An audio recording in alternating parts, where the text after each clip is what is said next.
Assalamualaikum warahmatullahi wabarakatuh. Pada kesempatan kali ini, kita akan membahas materi mengenai limit fungsi trigonometri. Ini adalah materi pertama di kelas 12 IPA untuk matematika peminatan ya. Nah, semoga dengan penjelasan melalui video ini, kalian bisa memahami materi dan tetap semangat untuk belajar di situasi daring seperti ini ya.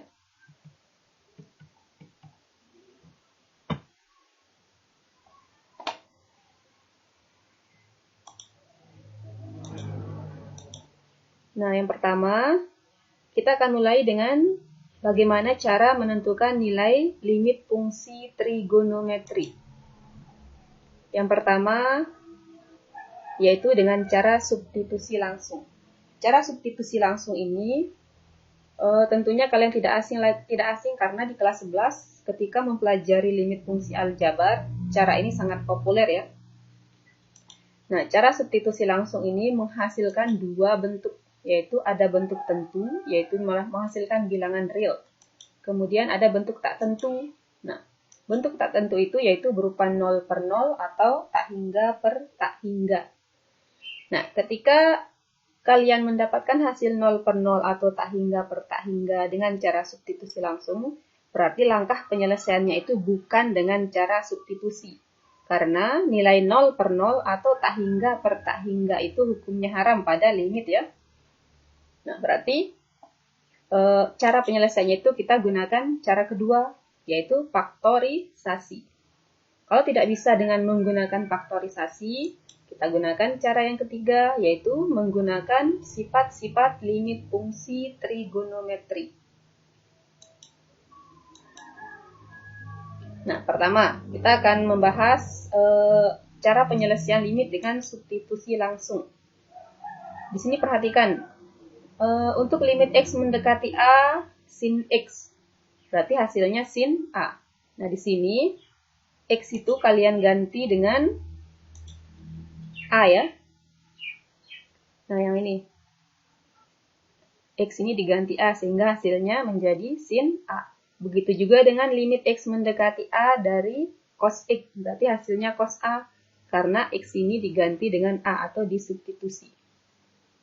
Limit X mendekati A dari tan X juga hasilnya tan A. Begitu juga dengan limit X mendekati A dari kotan X sama dengan kotan A. Insya Allah bisa dipahami ya. Nah, contoh. Di sini tentukan nilai limit dari X mendekati pi per 3 dari 2 cos X plus tan X. Bagaimana cara penyelesaiannya? Tentunya, karena ini merupakan contoh soal yang diselesaikan dengan substitusi, berarti kita substitusi X sama dengan pi per 3. Ingat, nilai pi itu adalah 180 derajat. Nah, berarti limit X mendekati pi per 3 menjadi 2 cos pi per 3 tan pi per 3. Tadi kan pi itu sama dengan 180 derajat. Berarti pi per 3 itu adalah 180 derajat dibagi 3. Itu sebabnya dia sama dengan 60 derajat. Jadi, limit X mendekati pi per 3 menjadi 2 cos 60 plus tan 60. Nah, ingat, cos 60 di kuadran 1 ya, ini sudah merupakan sudut istimewa. Cos 60 itu adalah setengah, jadi 2 kali setengah ditambah tan 60. Tan 60 adalah akar 3. Jadi jawabannya adalah 1 plus akar 3. Nah, kita lanjut ke contoh yang kedua. Tentukan nilai limit dari limit X mendekati 2 pi per 3 sin X per cos 2X. Nah, kita substitusi langsung ya. Limit X mendekati 2 pi per 3 sin menjadi sin 2 pi per 3 per cos 2 kali 2 pi per 3. Kita ubah. 2 pi per 3 itu sama dengan berapa? 2 pi per 3. Berarti 2 kali 180 derajat per 3. 180 bagi 3, 60. Berarti dia 2pi per 3 itu adalah 2 kali 60, 120 derajat.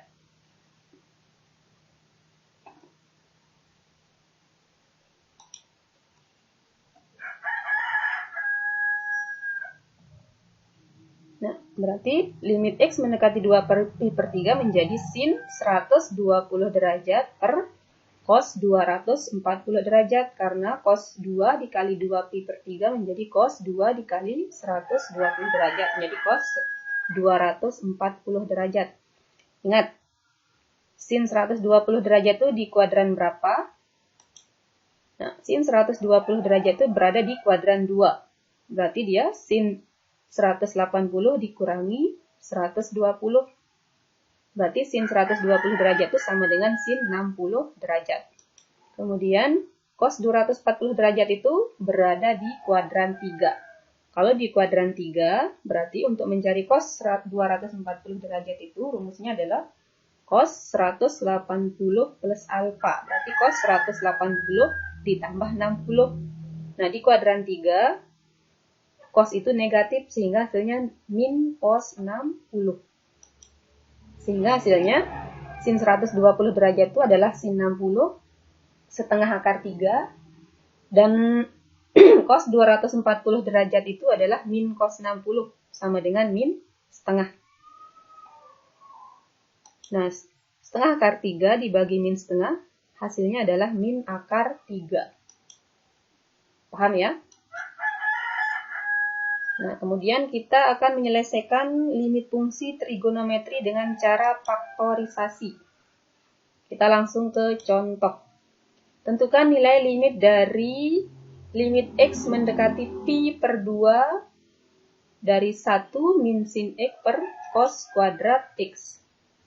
Nah, kita selesaikan limit X mendekati pi per 2. Kita coba dengan cara substitusi langsung. Kita langsung substitusi pi per 2-nya. 1 min sin pi per 2 per cos kuadrat pi per 2. Jadi hasilnya adalah limit X mendekati pi per 2. Karena pi per 2 itu adalah 180 bagi 2, yaitu 1 min 90 derajat per cos kuadrat 90 derajat. Nah, sin 90 derajat itu kan 1, jadi 1 kurangi 1, cos 90, 0. 1 dikurangi 1 per 0 kuadrat, jadi hasilnya 0 per 0.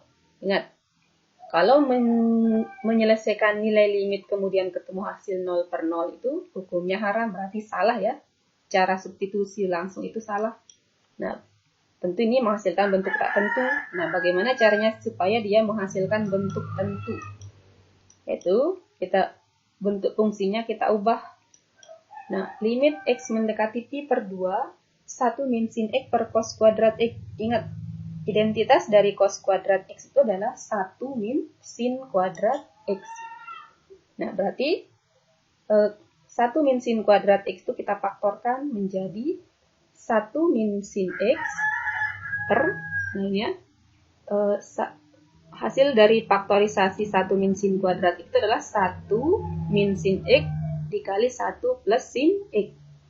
Nah, sehingga ini ada yang bisa dicoret, yaitu 1 plus sin X. Kita coret ya, sehingga hasilnya adalah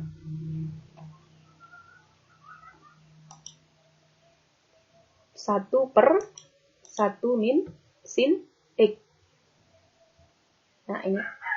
Nah, setelah ketemu hasilnya seperti ini, baru kita substitusi, ganti X-nya dengan pi per 2. Jadi menjadi 1 per 1 ditambah sin 90 derajat. Yaitu hasilnya 1 per 1 ditambah 1, hasilnya 1 ya, salah. 1 per 2, bukan 2 ini hasilnya. Ini salah ya. Ini hasilnya 1 per 2. Kita lanjut. Contoh yang kedua. Tentukan nilai limit dari limit X mendekati pi per 4 cos 2X per cos X min sin X. Penyelesaiannya adalah Nah, kita coba dulu dengan substitusi langsung. Ganti X-nya dengan Pi per 4. Menjadi cos 2 dikali Pi per 4 per cos Pi per 4 min Si per 4. Pi per 4 itu sama dengan 180 dibagi 4, 45 ya. Jadi cos 2 dikali Pi per 4 itu menjadi cos 90 per cos 45 min sin 45. Nilai cos 90 itu adalah 0. Kemudian cos 45 itu setengah akar 2, sin 45 itu setengah akar 2. Nah, jadi hasilnya 0 per 0. Nah, udah jelas salah ya. Nah, ini ternyata menghasilkan bentuk tak tentu juga ketika kita substitusi langsung. Nah, sekarang kita akan menggunakan identitas trigonometri. Yang mana yang mempunyai identitas? Masih ingat ya? Di sini adalah yang mempunyai identitas itu adalah cos 2x. Apa identitas dari cos 2x? Cos 2x itu identitasnya yang pertama ada 1 min 2 sin kuadrat x. Yang kedua, identitasnya adalah 2 cos kuadrat x min 1. Dan identitas yang ketiga adalah cos kuadrat x min sin kuadrat x. Nah, kita perhatikan ketiga identitas ini, yang mana kita pakai untuk menyelesaikan limit fungsi trigonometri berikut ya. Kalau kita menggunakan 1 min 2 sin kuadrat x, tidak mungkin kita faktorkan, karena ternyata itu kita lihat penyebutnya adalah cos x min sin x. 2 cos kuadrat x min 1 juga tidak mungkin. Berarti yang kita pakai adalah cos kuadrat x min sin kuadrat x. Berarti ini kita faktorkan. Bentuk pemfaktoran dari cos kuadrat x min sin kuadrat x itu adalah cos x plus sin x dikali cos x min sin x per cos x min sin x. Nah, di sini udah ada yang sama. Kita coret. Kita coret cos x min sin x. Jadi hasilnya adalah limit x mendekati pi per 4 cos x plus sin x. Setelah menghasilkan bentuk sederhana seperti ini, baru kita substitusi. Pi per 4 itu adalah 45. Jadi cos 45 derajat ditambah sin 45 derajat. Hasilnya adalah setengah akar 2 ditambah setengah akar 2 sama dengan akar 2. Lanjut ya. Kita ke contoh yang ketiga. Masih dengan cara memfaktorkan. Di sini tentukan nilai limit dari limit x mendekati 3 dari 2x kuadrat min 3x min 9 per x dikali sin 2x min 6. Nah, cara penyelesaiannya. Tentunya kita faktorkan, di sana ada persamaan kuadrat. Nah, bentuk pemfaktoran dari 2x kuadrat min 3x min 9 itu adalah 2x plus 3 dikali x min 3 per x dikali sin 2x min 6. Kita perhatikan, di sini belum ada yang bisa kita coret. Nah, berarti kita sederhanakan lagi. Yang mana yang kita sederhanakan? Yang kita sederhanakan adalah sin 2x min 6 ini ya. Sin 2x min 6. Nah, kita keluarkan 2-nya di sana. Ini ya. Sin 2x min 6 itu kita keluarkan 2-nya menjadi sin 2 dikali x min 3. Kemudian 2-nya kita pindah ke depan. Jadi menjadi limit x mendekati 3 dari 2x plus 3 kali x min 3 per 2x dikali sin x min 3. Nah, di sini udah ada yang sama ya. Kita coret. Sehingga hasilnya adalah limit x mendekati 3 dari 2x plus 3 per 2x. Ini kita substitusi. Hasilnya adalah 2 kali 3 plus 3 per 2 kali 3. Jadi 6 tambah 3 per 6. Hasilnya adalah 9 per 6. Kita sederhanakan menjadi 3 per 2. Bagaimana? Bisa dipahami? Nah, untuk menguji pemahaman kalian, nanti selesaikan soal yang sudah Bu Guru sediakan. Nah, Penyelesaian limit fungsi trigonometri menggunakan sifat-sifat limit fungsi trigonometri akan kita bahas pada video selanjutnya. Sekian, semoga bermanfaat. Assalamualaikum warahmatullahi wabarakatuh.